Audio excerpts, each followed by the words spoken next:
to this post-race 2 press conference for the MCE British Superbike Championship. Round 1, and many congratulations after what was a superb trio at the front there. Congratulations on yet another podium. Good to see you back up here for PBM Kawasaki. Stuart Easton. Stuart, I mean, you had the best seat in the house, didn't you, right at the back of that three-way battle? Yeah, I did. I seen everything. I was sort of in a position where I wasn't in all honesty in a sort of position to challenge properly. I had a couple of little looks, but not.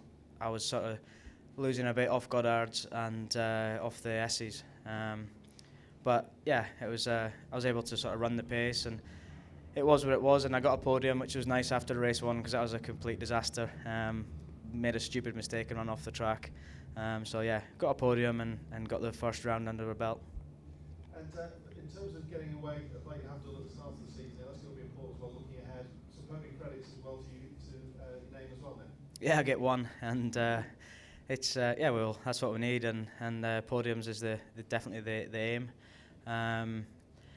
So yeah, happy with that, and hopefully we can build on that. I think I've got a lot to improve on, and with myself as well. So we'll look forward to Brands in a couple of weeks. And my words, you gave Shaky every possible move there was on the track, I think. No, I think there's a few more out there somewhere. No, it was. I went into the race just wanting to build on what I did in race 1. You know, never the plan was to go and have an epic battle with Shaky. You know, it was just the circumstance at the time.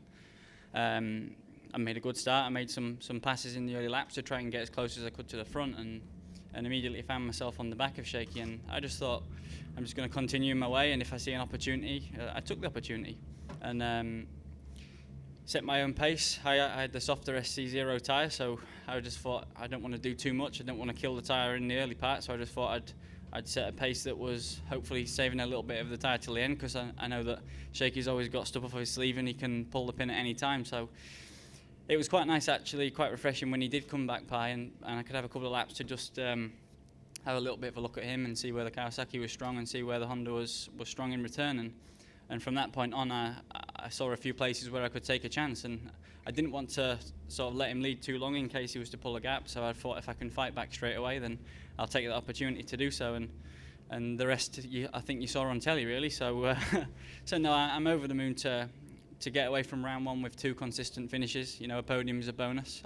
I came here with the intent of wanting a podium, but if I came away with 2 fifths, I would have been equally as happy, because it's a long season, and after what I learnt last year was to be consistent and finish as many every race, and if it's not your day, take the points. So to come away with second is fantastic. I've got to say thanks to Honda for a big effort in putting a fantastic Fireblade underneath me, and yeah, like Stuart, I'm really looking forward to 2 weeks at Brands now. I think I've released some endorphins or something into the body in that race, and I'm really excited to get to Brands now. Just give us your thoughts on the Brand Track circuit. Stuart was saying that it's going to be tight with so many bikes out there. What's your plan? Yeah, I'll go with the same focus as this weekend. We go to a new track. To be honest, I like every track in the UK. I think you've got to like every track, otherwise you get a mental block at the track, and then you're not having fun. So yeah, I'd go to Brands Indy. I'm looking forward to it. I think the Honda will work well around there. Like Stuart says, maybe it's going to be busy in the practice sessions. You know, a 46-second lap and 37 bikes on track. But yeah, it's the same for everybody, and just work in our way with the team, and hopefully we can put some results together similar to this weekend. Well, congratulations, Dan. Superb result, great race, and fabulous entertainment as well. Thank you.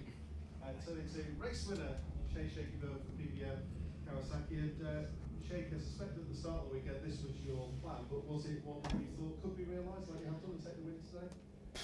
Honestly, I don't know. I mean, I did say after race 1 that I knew, I was quietly confident that we'd only get stronger, but I didn't expect to go one stronger, to be honest, in the second race.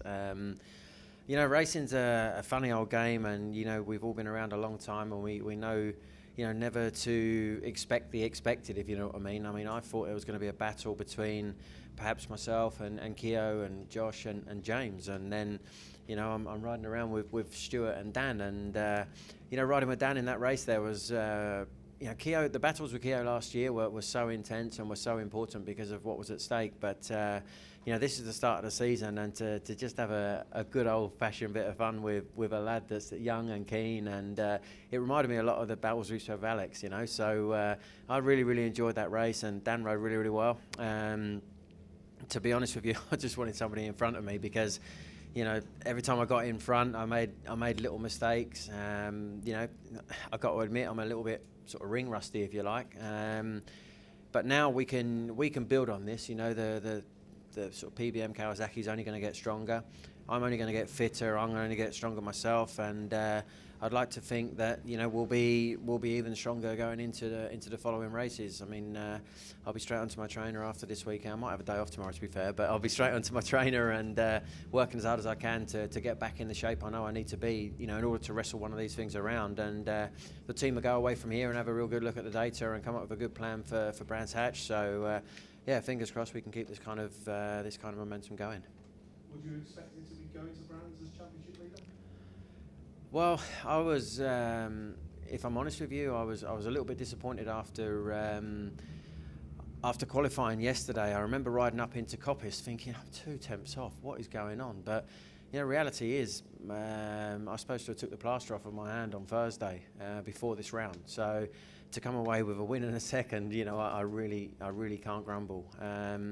You know, it's been pretty tough because whilst the boys have been out in Spain banging out laps, I've been sat in a hyperbaric chamber or having laser therapy, which isn't exactly physically demanding, if you know what I mean. So you jump back on one of these things, you know, with 200 and whatever horsepower they've got, and, you know, pulling 15 or 16 bar of brake pressure into the hairpins and, you know, into the end of the S's or whatever, and it really takes it out of you. And we've been working so hard this weekend to try and fix the balance of my bike, that all I've been doing is like 3, 4 or 5 lap runs because we had to keep coming back in and trying different things to get a better feeling. You know, they fixed the front of the bike and then the rear felt horrible, and then they fixed the rear of the bike and the front felt horrible, and they fixed both ends and then it all felt horrible. It was like, what have we got to do? Every single parameter, every backup plan we've ever had with the bike just doesn't seem to work with the way it is now.